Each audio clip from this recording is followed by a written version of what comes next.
আসসালামু আলাইকুম রহমতুল্লাহ। আশা করছি সবাই ভালো আছেন। বাংলাদেশের রাজনৈতিক পরিস্থিতি নিয়ে কথা বলার ইচ্ছা নেই, তারপরও না বলে পারছি না।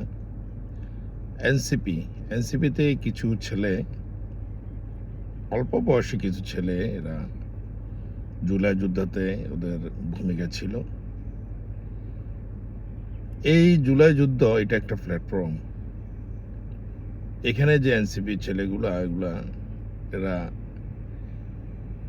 কেউ এদের ভূমিকা ছিল, আর কেউ শুধু দলবদ্ধভাবে ছিল, কেউ জোরালো ভূমিকা ছিল, কিন্তু এরা কোনো মিডিয়াতে কথা বলতে পারে না অথবা মিডিয়াতে কথা বলে নাই। আর যারা কথা বলতে পারছে তারা ফ্রন্ট লাইনে এসে গেছে। এই জুলাই যোদ্ধাদের নিয়ে কথা বলারও ইচ্ছে নেই, তারপরও না বলে পারছি না। জুলাই যুদ্ধতে সাধারণ মানুষ, ছাত্র, খেটে খাওয়া মানুষ, শ্রমিক সবাই শরীক হয়েছে, যেমনটি হয়েছিল ৭১ মুক্তিযুদ্ধে যারা অংশগ্রহণ নিয়েছিলেন। বিগত ১৭ থেকে ২০ বছর ধরে এই গণতন্ত্র উদ্ধার করার জন্য নিরলসভাবে কন্টিনিউয়াসলি আন্দোলন করে গেছে, যেটা সেই দলটির কথা আপনারা অত ভুলে গেছেন। আর আচ্ছা, বাংলাদেশ জাতীয়তাবাদী দল, জনাব তারেক রহমান সাহেব নেতৃত্বে এই গণতন্ত্র ফিরিয়ে আনার জন্য যথেষ্ট ভূমিকা দলটির আছে। যে কথাটাতে আসছি, এনসিপি কিছু সংখ্যক ছেলে, এরা বয়স কম, এরা অনেকে অথবা মুক্তিযুদ্ধ নিয়ে, ৭১ যুদ্ধ নিয়ে তারা জানেনও না, হয়তোবা অত কিছু অবগত না। এই ছেলেগুলা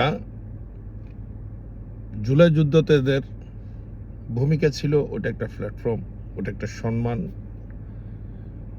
এই সম্মানটা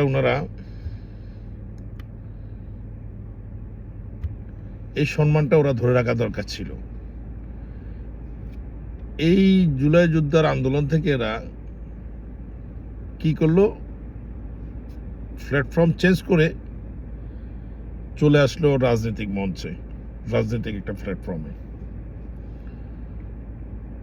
এই রাজনীতির একটা প্ল্যাটফর্ম, এটা তো একটা বিশাল এক প্ল্যাটফর্ম। এই একটা মহাসমুদ্র, এই মহাসমুদ্রে এই ১ বছর ২ বছরে যে রাজনীতি করে অথবা রাজনীতি সম্বন্ধে আইডিয়া নিয়ে এই ছেলেগুলা এই মহাসমুদ্রে এসে হাবুডুবু খাবে, এটা কিছু করতে পারবে না। এদের ডিসিশন, যেটা আমরা বলি যে রং ডিসিশন, ভুল সিদ্ধান্ত নিচ্ছে না। যে ছেলেটি আজকে আমরা কয়েকদিন ধরে মিডিয়াতে দেখছি, নাসিরউদ্দিন পাটোয়ারি, সম্ভবত ঢাকা ৮ আসনে মির্জা আব্বাস সাহেবের সাথে সেই প্রতিদ্বন্দ্বিতা করছে। বেশ কিছুদিন ধরে দেখতেছি সে খালি শুধু নক করতেছে, শুধু গুতা মারতেছে শুধু মির্জা আব্বাসকে, এমনকি এই কোনো রাজনীতি একটা দ্বিধাদ্বন্দ্ব অথবা কোনো রকম বিশৃঙ্খলা অথবা ধরুন কোনো কিছু সৃষ্টি হলে সে একটা ইস্যু পাবে। পাবলিকদের ধারে ধারে যাচ্ছিল, প্রথমে ঠিক ছিল, পাবলিকদের যখন ধারে ধারে যাচ্ছিল তখন পাবলিকরা তাকে পাত্তা দিচ্ছিল না, কোনো রকমেই সাঁতরাতে পারছে না। তখন পুলিশেরা কি করলো, এরা একটু ইস্যু খুঁজছে। মির্জা আব্বাস সাহেব, উনি খুব একজন ওজনী ব্যক্তি, প্রবীণ একদম রাজনীতিবিদ, বহুবার এমপি ইলেকশন করে উনি সংসদ সদস্য হয়েছে। উনার সাথে আপনি রাজনীতি করতে যাচ্ছেন? রাজনীতি কি এত সোজা ভাইয়া? আমার কথা দেখেন, আমাকে যদি আপনি দেখেন, আপনি আমার ভিডিওটা দেখবেন কিনা জানি না, আমি আজকে 25 বছর জাতীয়তাবাদী দলের সাথে কাজ করতেছি।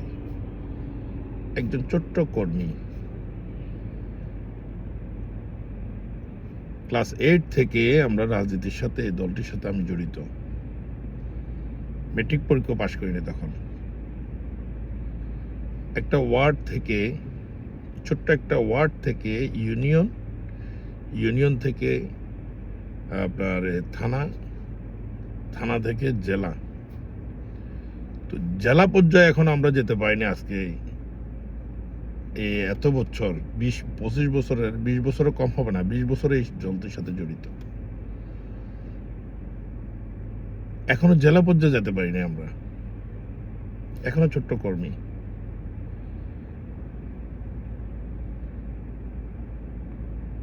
রাজনীতি আগে আপনি তৃণমূল থেকে এটি উঠে আসতে হবে। মির্জা আব্বাস সাহেব উনি তৃণমূল থেকে উঠে আসছে। আরো কি করলো এনসিপি, আরেকটা দলের সাথে যাই যুক্ত হলো। এই যে একটা লোভ, রাজনীতির যে একটা লোভ, এই লোভে যাকে ধরবে তাকে আর ছাড়বে না। গতকালকে যে একটা অপ্রীতিকর ঘটনা ঘটলো, এই ডিম মারলো।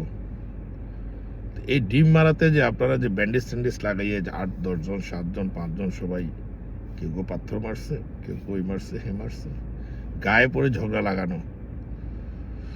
মির্জা আব্বাস সাহেব উনি খুবই সম্মানী ব্যক্তি, পারবেন না, ওনার সাথে এটা সম্ভব না। মাঠ পর্যায়ে যতক্ষণ পর্যন্ত আপনি গেছেন, আপনি দেখছেন তো অবস্থা, ওনার জনপ্রিয়তা, ওনার সততা,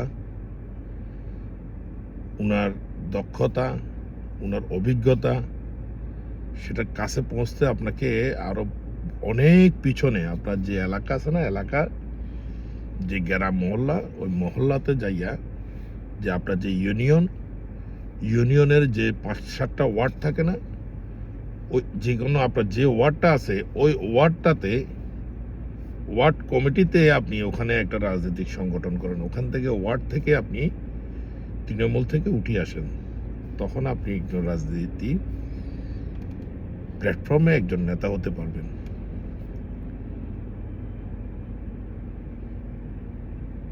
মির্জা আব্বাস সাহেব আমার রিলেটিভও না, উনি যে দলেরই হোক, ভালোকে ভালো বলতে হবে।